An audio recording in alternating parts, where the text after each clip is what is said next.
Top quality और consistent performance के लिए सिर्फ सिल्वर पंप। टॉप क्वालिटी और कंसिस्टेंट परफॉर्मेंस के लिए सिर्फ सिल्वर पंप, नाम याद रखना।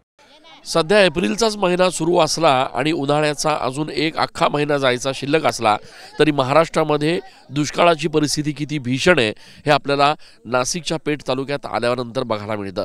मी सध्या पेठ तालुक्यातल्या बोरीची वाडी या गावामध्ये आहे आणि आपण या विहिरीचं दृश्य बघा तर आपल्याला लक्षात येईल की विहिरीनं आत्तापासूनच तळ गाठलेला आहे।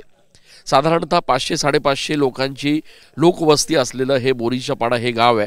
मात्र वर्षानुवर्ष या गावातील महिलांना पहाटेपासूनच या विहिरीवर यावं लागतं आणि अक्षरशः घोटभर पाण्यासाठी त्यांना काही किलोमीटरचा लांब पायी प्रवास करावा लागतो। आणि एवढं असून सुद्धा अनेक वेळेला असं होतं की विहिरीनं तळ गाठल्यामुळे त्यांना आपले हंडे रिकामे घेऊनच परत घरी परतावं लागतं। या सगळ्या महिला ज्या आहेत त्या पहाटेपासून खरं तर या ठिकाणी रांगेत लागलेल्या असतात। अनेकदा थोडंफार पाणी असलं तर पिण्यापुरतं पाणी मिळतं, नाहीतर यांना 2 किलोमीटर दुसऱ्या गावात जाऊन दुसऱ्या विहिरीवरनं पाणी आणावं लागतं। इथल्या सरपंचांनी सांगितलं ते तर आणखी धक्कादायक आहे की इथल्या महिलांना या ठिकाणी थेट विहिरीत उतरून खाली उतरून आपल्या जीवाची बाजी लावून या ठिकाणी घोटभर पाणी जे आहे ते आपल्या घरी नेता येतं। या सगळ्या महिला या ठिकाणी जमलेल्या आहेत। ताई काय सांगाल, काय परिस्थिती आहे पाण्याची, विहिरीची काय परिस्थिती आहे? नाही मला बोलता बोला बोला काय सांगाल ताई, काय सांगाल, काय परिस्थिती आहे सध्या पाण्याची तुमच्या इथे? पाण्याची परिस्थिती म्हणजे अशी का खूपच आम्हाला पाण्याची टंचाई लागून गेली, त्याच्यामुळं एवढा करावा लागतं ना आम्हाला। नाहीतर आम्हाला जर पाणी असतं तर आम्ही एवढं केलंच नसतं ना। आज एवढे पिढून पिढ्या गेल्या, आमचे सासू सासरे गेले, आता आमची वय चालली, परत आता आमच्या पोरासोरांना सुद्धा तेच दिवस आहेत ना। तुम्ही साधारण सकाळी किती वाजतापासून इथे असता? 8 ना साहेब, आम्ही कधी 8 वाजता यायचा, कधी 5ला यायचा। हे विहिरीवर येऊन असं बसायचं आणि डरामात पाणी नाही आलं तर खाली उतरायचं, मग वाटीने भरायचं, दोरालं टांगात उतरायचं खाली आणि वाटीने भरायचं, मग असं शिपी शिपी वरती एकाने वहडायचं ते डराम, असं हंडं भरून घ्यायचं। पण मग याच्यामध्ये ज्यावेळेला तुम्ही खाली विहिरीत उतरून पाणी भरतात, ही सगळी कसरत करावी लागते, त्यावेळेला भीती वाटत नाही का? जीवाची पर्वा करत काय सांगा? भीती वाटते का पडात का काय एक वेळेस तर पडलो, हे गुडघे दुखतात, मग हात घसरलं, दोरा लावून तर खाली पडलो। ती पुढे आली तर तिचा नंबर, ही तिच्या मागून आली हिचा नंबर, मी मागून आलो माझा नंबर, नंबरावारी आदवधर पाणी भरायचं।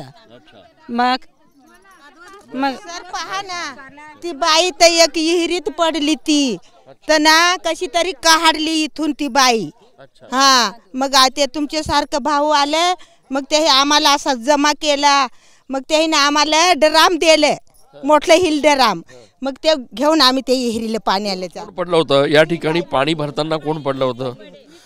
काय झालं होतं? तुम्ही कधी पडल्या होत्या पाण्यात? कसं काय पडलं? वर्षापूर्वी पाणी नव्हतं प्यायला, मग आंघोळीला नव्हतं पाणी, जनावरांना नव्हतं पाणी, भांडे घासायला नव्हतं काही, मग गेले पाणी आणायला, पाय भेसरला तसे खालीच पडले। पाणी आणायला तुम्ही खाली विहिरीत उतरला होता? नाही, असे याच्यावरून खाली पडले। हा, पडले तर मग पूर्ण हे हात आणि हे तोंड गाळात खुपसले, हे पाय वरती झाले।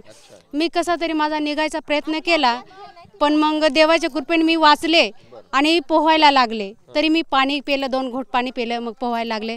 मग कथाड्याला येऊन असं धरलं, मग तुमच्यासारखे सर आले, त्यांनी सांगितलं का कमरेला दोर बांधा, मग मी कमरेला दोर बांधलं आणि त्याच्यावर मग निघाले मी अशी कर। दैव बलवत्तर होतं म्हणून वाचले? हो, मग म्हणून वाचले, नाही तर मग माझा जीव गेला असता ना, पाण्यामुळे जीव गेला असता। आपण बघतोय की या ठिकाणी भीषण परिस्थिती आहे। महिलांना अक्षरशः अनेकदा या कठड्यावर उभं राहून खाली पाणी भरावं लागतं, तर काही वेळेला थेट पाण्यात खाली विहिरीमध्ये उतरावं लागतं। इथले जे अधिकारी आहेत, जे उपसरपंच सरपंच आहेत, ते देखील या ठिकाणी उपस्थित आहेत आणि एकूणच ही नेमकी काय परिस्थिती आहे त्यांच्याकडनं सुद्धा आपण जाणून घेण्याचा प्रयत्न करणार आहोत। आपल्यासोबत गावाचे उपसरपंच आहेत, या इकडे। काय नेमकी परिस्थिती आहे गावात, पाण्याची काय परिस्थिती आहे नेमकी? आता आमच्याकडे जे म्हणजे पावसाच्या पाण्याचा जेवढा साठा होतो तेवढं पाणी संपल्यानंतर मग ही आमची परिस्थिती निर्माण होते। म्हणजे आता हे भूगर्भातच पाणी नाही तर मग आम्हाला विकतचं पाणी घ्यावं लागतं. पण मग तुम्हाला इथे अनेक महिला खाली उतरून पाणी भरतात असं आम्ही ऐकलं. हा, ही गोष्ट ही वास्तविकता ही खरी गोष्ट आहे. हो, एक मग असं म्हणजे नवरा बायकोला यावं लागतं, दोर धरून आणि खाली उतरावं लागतं आणि मग ते पाणी आणि परत मग त्या दोराला नवऱ्याने धरायचं आणि मग बाई चढते, अशी गोष्ट आहे. या संदर्भात तुम्ही पाठपुरावा कुठे कुठे केला? पाठपुरावा आम्ही केला. आमच्याकडे 4.5 कोटी रुपयाची जल जीवन मिशन योजना चालू आहे, पण ते लोक सांगता का आम्हाला शासन निधीच देत नाही, तर म्हणून आम्ही हे काम ठप्प ठेवले, म्हणजे बंद ठेवले, असं ते ठेकेदार लोकांचं म्हणणं. ठेकेदारांच्या मगरुरीमुळे, त्यांच्या आरेरावीमुळे अक्षरशः एक संपूर्ण गाव तहानल्याचं दृश्य या ठिकाणी बघायला मिळतंय. ज्या गावातल्या महिला आहेत त्यांना पहाटेपासून या ठिकाणी रांगेत उभं राहावं लागतं. पिण्याच्या पाण्यासाठी त्यांना काही वेळेला विहिरीत खाली उतरावं लागतं आणि हे सगळं करूनसुद्धा पाणी मिळेल की नाही याची शाश्वती नसते. महाराष्ट्रामध्ये कुठेही ग्रामीण भागातल्या जनतेला आम्ही पाण्याची टंचाई भासू देणार नाही असं शासनाच्या वतीनं सातत्यानं सांगितलं जात असलं तरी प्रत्यक्षात या ठिकाणी गावपाड्यांमध्ये काय परिस्थिती आहे याचा अभ्यास, याचा आढावा शासन स्तरावर देखील घेतला गेला पाहिजे. ठेकेदारांची मुजोरी, ठेकेदारांचा एकूणच जो दबाव जो आहे तो या संपूर्ण भागात कशा पद्धतीनं काम करतो हे इथे आल्यानंतर लक्षात येतं आणि त्यामुळे या संदर्भात आता प्रशासनाच्या वतीनं ठोस पावलं उचलली जावेत अशी इथल्या ग्रामस्थांची अपेक्षा आहे. ज्याप्रमाणे महिलांना हांडे घेऊन विहिरीच्या भोवती पाण्यासाठी उभं राहावं लागतं तशीच काहीशी परिस्थिती इथल्या पुरुषांची देखील आहे.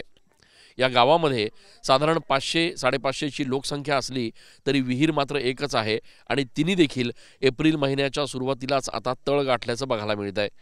सातत्यानं शासनाच्या वतीनं सांगण्यात येतं की गावपाड्यांमध्ये नागरिकांना, ग्रामस्थांना पाणी कमी पडू देणार नाही. प्रत्यक्षात मात्र या ठिकाणची परिस्थिती इतकी भयावह आहे की महिलांना अक्षरशः काही वेळेला विहिरीत उतरून खाली हंडाभर पाण्यासाठी स्वतःच्या जीवाची बाजी लावावी लागते. हे सगळे गावातले जे ग्रामस्थ आहेत ते वर्षानुवर्ष पाठपुरावा करतायत पण प्रत्यक्षात पाणी काही मिळत नाही आहे. वय काय काका तुमचं? 75. बरं, साधारण 75 वर्षामध्ये किती वर्ष तुम्ही बघितलंय की या गावाला पाणी नाही? 75 वर्षापासून, म्हणजे माझा जन्म झाला त्याच्या अगोदरपासून हीच परिस्थिती आहे. कारण पूर्वी विहिरी नव्हत्या तर असं एवढं झिरं राहायचं, ते मार्च महिन्यापर्यंतच ते असे वाटीने पाणी भरायचे. आणि आता ह्या विहिरी आहेत तर त्या सगळ्या कोरड्या आहेत. मग बाया काय करतात, तिकडे 2 किलोमीटरवर एक विहीर आहे, तिथं पाण्याला जातात. दिवसातून 2 खेपा नवरा बायको पाण्यावर जातात. कारण नवरा बायको पाण्यावर गेले नाही, एक बाईने पाणी आणलं तर ते जनावरांनाही घालायचं, आंघोळीलाही वापरायचं, स्वयंपाकालाही वापरायचं. ते पाणी कुठं पुरतं एक बाईचं? मग नवरा बायकोनी ते पाणी व्हायचं. म्हणजे गावातल्या नवरा बायकोंसाठी सकाळच्या वेळेस या विहिरीवरनं पाणी आणणं किंवा दुसऱ्या विहिरीवरनं पाणी आणणं याच्या पलीकडे दुसरं कामच नाही. कामच नाही. म्हणजे त्यांचा सगळा वेळ त्याच्यातच जातो. जवळजवळ सकाळी गेल्यानंतर 2 किलोमीटरवर आहे विहीर ती, आणि त्या विहिरीतून पाणी विहिरीत तिथून येताच सकाळचे कामं वगैरे ते सगळे अडून बसतात त्या पाण्यामुळे, आणि बाकी गोष्टींकडे दुर्लक्ष होतं कामाकडे. तर आपल्या माध्यमातून किंवा हे जनतेची अशी अपेक्षा आहे का कुठेतरी आमच्या गावाचा पाण्याचा प्रश्न सुटावा. सरपंच साहेब, तुम्ही इथे आहात, साधारण कधीपासून तुम्ही सरपंच आहात इथे? मला 2.5 वर्ष झाले. बरं, मला आता सांगा की या गावामध्ये एवढी भीषण पाण्याची परिस्थिती असताना आपल्याकडनं काय पावलं उचलले जात आहे? साहेब, मी शासन दरबारी जल जीवन मिशनचा मी पाठपुरावा केला, ती योजना मंजूर केली. त्याचं मागच्या वर्षीपासून कामकाज चालू आहे. आपण पेठ शहराच्या निगडीत जे धरण आहे तिथून आपण 7 किलोमीटरवरून कुंभाळ्या ग्रामपंचायतीमध्ये आपण पाण्याचा प्रयत्न आपण चालू आहे. आतापर्यंत 80% त्या वॉटर सप्लायचं कामकाज चालू आहे. ते काम आता सध्या काही कारणास्तव ते ठेकेदारांनी बंद केलेलं आहे. परंतु माझ्या कुंभाळा ग्रामपंचायत अंतर्गत बोरीची बारी हे पूर्वीपासून पाणी टंचाईचं हे गाव आहे. मार्चपासून एंडिंगचा प्रश्न पाण्याचाच भीषण प्रश्न आहे. माझ्या महिला भगिनी असतील त्यांना हांड्यावरती, म्हणजे हांडा हा डोक्यावर आणावा लागतो. खूप भीषण परिस्थिती आहे. आम्ही शासनाचं एक लक्ष वेधितो, मी सरपंच नात्याने, की हा जो कधी जर महिला आमच्या डोक्यावरती हांडा वाहतील, एवढी मोठी 4.5 कोटीची योजना आहे. 4.5 कोटीची योजना असताना देखील महिलांना या ठिकाणी विहिरीत उतरावं लागतं. हां, 4.5 कोटीची योजना असतानाही महिलांना इथे विहिरीमध्ये उतरावं लागतं. परंतु मी म्हणजे 2 ते 3 महिन्यामध्ये ही माझी योजना पूर्ण होणार आहे. आपण बघतोय की सरपंच सांगतायत 2 ते 3 महिन्यात योजना पूर्ण होणार आहे. आपण इथे फक्त विहिरीच्या भोवती कशा पद्धतीनं महिलांचा गारडा आहे ते दृश्यांमध्ये बघू शकतो. खरं तर विहिरीनं पूर्णपणे तळ गाठलेला आहे. विहिरीमध्ये आता पाणी शिल्लक नाही आहे. अक्षरशः 4 ते 5 हंडे भरतील एवढं पाणी फक्त विहिरीमध्ये शिल्लक आहे. आणि त्यामुळे आपण बघतो की पाणी भरताना महिलांना या ठिकाणी अशा पद्धतीचे जे भांडे आहेत ते या ठिकाणी विहिरीत पाठवावे लागत आहेत, टाकावे लागत आहेत. त्याच्यातनं किती महिलांच्या हांड्यांमध्ये पाणी येईल हे मात्र सांगता येत नाही आहे. अनेकदा या ठिकाणी महिलांना स्वतःला दोरी लावून खाली उतरावं लागतं असं सरपंचांचं म्हणणं आहे. आणि त्यामुळे या सगळ्या परिस्थितीत गावातल्या अनेक महिला अनेकदा जखमी देखील झालेल्या आहेत. आता बघा या महिलेने जे पाणी आणलं आहे ते पाणी कशा पद्धतीनं आपण बघतोय की एक मिनिट, या ताईंनी हे विहिरीतलं पाणी घेतलंय. आपण बघू शकतो या ताईंनी विहिरीतनं हे जे पाणी आणलंय ते पाणी जर तुम्ही बघितलं तर हे जनावर देखील पिणार नाही अशा पद्धतीचं पाणी आहे. एवढं गढूळ पाणी. सांगा ताई काय सांगाल? असं पियाचं आम्ही का पाणी? असं पिण्यावर आजारी नाही का पडत? मग आमची अवस्था ही आहे. तर तुम्ही आता काहीतरी सरकारने केले पाहिजे आमच्यासाठी. आपण बघतोय की अक्षरशः हंडाभर पाणी सुद्धा या ठिकाणी मिळत नाही आहे आणि जे पाणी मिळतंय ते सुद्धा पिण्यायोग्य नाही आहे. त्यामुळे या महिलांना आपल्या जीवाची बाजी लावून एकतर या ठिकाणी हे घोडभर पाणी जे मिळवावं लागतं आहे ते सुद्धा त्यांना या ठिकाणी वापरता येत नाही आहे. या सगळ्या परिस्थितीमध्ये आता शासन स्तरावर काहीतरी ठोस निर्णय व्हावा आणि या ग्रामस्थांची तहान भागावी एवढीच ग्रामस्थांची अपेक्षा आहे. कॅमेरा पर्सन आकाश येवलेसह मी चंदन पूजा अधिकारी TV9 मराठी. मला हेच म्हणायचं आहे का जेव्हा त्यांचं जे मतदानासाठी इलेक्शन लढत आहे तेव्हा गरीब लोकांची मदत घेत आहे आणि त्यांना खुर्शीचा आम्ही अधिकार देतो. आम्ही मतदान करतो. आम्ही ना कुठली अपेक्षा ठेवताना आमचं मतदान आम्ही सौखुशीने करता. आम्ही दान म्हणून आम्ही मोफत करताय.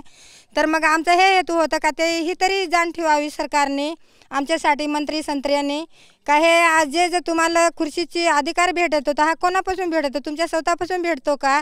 अजिबातच नसेल. तर मग हे समजायची जनता एवढी सहभागी होते, तुम्हाला सहकार करते, खुर्शीचा अधिकार देतो, तुम्हाला आम्ही खुर्चीवर बसवतो. मग कानकोपरे तुम्ही का नाही चेक करत? कानकोपरे जनताची तुम्ही का नाही विचार करत?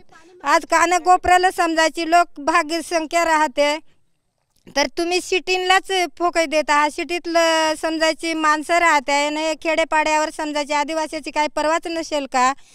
तर खऱ्या अर्थात आदिवासींना जास्त महत्त्व देण्याचा सरकारचा अधिकार आहे पण हा आम्हाला कधी अधिकार भेटला नाही. तर बोलतच नाही. मग आम्हाला हेच दिवस ना काय आंबा काही नाही पण आम्हाला पाणी पाहिजे. दुसरा काही नको आम्हाला. पाणी जे आला त्याला आम्ही सांगतो का पाणीच द्या आम्हाला. साहेब आम्हाला पाणीच द्या, दुसरा काही नाही दिला तरी चालेल पण पाणी तर आम्हाला देशाकानं आठवर तर पोहोचवा आमच्या जवळ. काय दिवसाने आमच्या अडचणी म्हातारी होती, सासू सासरे होती ते दिवसापासून आमचं ह्या पाण्याच्या अडचणीच. तर मग कधी धर बा असेच दिवस आमचं. मग जाऊ द्या ना आता. मग आमची पोरासोरा आहेत काय त्यांची तेही तरी मजा मारावी. मग आज तुम्ही आलं आहात तर आम्हाला जर तुम्ही पाणी दिला तर आम्ही मरून जा तरी सांगू काय ते भाऊ आलं तर साहेब तर तेही आम्हाला पाणी पोहोचवलं 8. एकीकडे महिलांना पहाटेपासूनच इथल्या विहिरीवर हंडाभर पाण्यासाठी पेक्षा अक्षरशः घोडभर पाण्यासाठी पायपीट करावी लागते. अनेकदा विहिरीत खाली उतरून हे पाणी आणण्याचा प्रयत्न करावा लागतो आणि एवढं करून त्यांच्या घरामध्ये दिवसभर राहील एवढं पाणी देखील शिल्लक राहत नाही. गावातली ही एकूणच परिस्थिती बघता इथली आणखी एक भीषण समस्या अशी आहे की यामुळे आता गावातल्या तरुणांना कोणी मुलीच देत नाही आहे. हे सगळे तरुण आहेत जे खरं तर लग्नाळू आहेत, ज्यांना लग्न करायचं आहे, मात्र गावातली ही सगळी परिस्थिती बघता त्यांना या ठिकाणी कोणी मुली द्यायला तयार नाही आहे. तुझं नाव काय? प्रमोद दशरथ मानभाव. बरं. तर काय अडचण आहे आता? आम्हाला कळालं इथे की मुलीच देत नाही गावामध्ये कोण. आमच्या गावामध्ये फेब्रुवारी ते मार्च मेपर्यंत पाण्याची एवढी टंचाई आहे ना तर गावाला आम्ही समजा पोरी बघायला गेलो तर नाहीच करून सांगतात कारण डोक्यावरती आणावं लागतं 2-2.5 किलोमीटरवरून. हो तर एवढी भयंकर परिस्थिती आहे ना. तर मग ते पाण्याचं बुवा एवढं 2-3 महिने कसे काढायचे आपण बुवा तर कोणी पोरी द्यायला नकार देतात. पण मग काय सांगतात मुलीच्या घरचे, काय सांगतात, काय विचारतात? ते विचारायला एवढंच विचारते, आमची मुलगी एवढ्या लांबून म्हणजे आमच्याकडे नांदायला दिली, मग ते पाणी एवढं लांबून घेऊन कशी येईल, कारण की ते पाणी वाहते नाही वाहते आपलं पण सांगू शकत नाही. तुम्ही ज्यावेळेला अशा बैठकांना जातात, मुलाकडनं ज्यावेळेला बैठकांना जातात त्यावेळेला नेमकी काय चर्चा होते? मग ती अशीच चर्चा होते ना का तुमच्या गावाला पाणीच नाही आणि आमच्या पोरीला कसं द्यायचं बा, तिथं 3 किलोमीटरहून पाणी आणावं लागतं. आमची पोरीने म्हणे एवढं कामच केलेलं नाही, म्हणजे तिला पाणीच वाहता येत नाही असं. आता याची तर वयाची 28 वर्ष झालीत, याला 3 वर्षापासून आम्ही पोरगी बघू राहिलो तरी कोणीच पोरगी देत नाही. आता तो त्याचं 25-26 वर्ष वय आहे म्हणजे तुमच्या गावात पाणीच नाही आणि पोरगी कशी द्यायची? पाण्यामुळे एकीकडे ही जी विहीर आहे ती पाणी नसल्यामुळे कोरडी ठाक पडली आहे, तर दुसरीकडे या गावामध्ये आता पायपीट करावी लागेल, डोक्यावर हांडा घेऊन पायी पाणी आणण्यासाठी जावं लागेल, म्हणून गावातल्या मुलांना कोणी मुलीच द्यायला तयार नाही आहेत.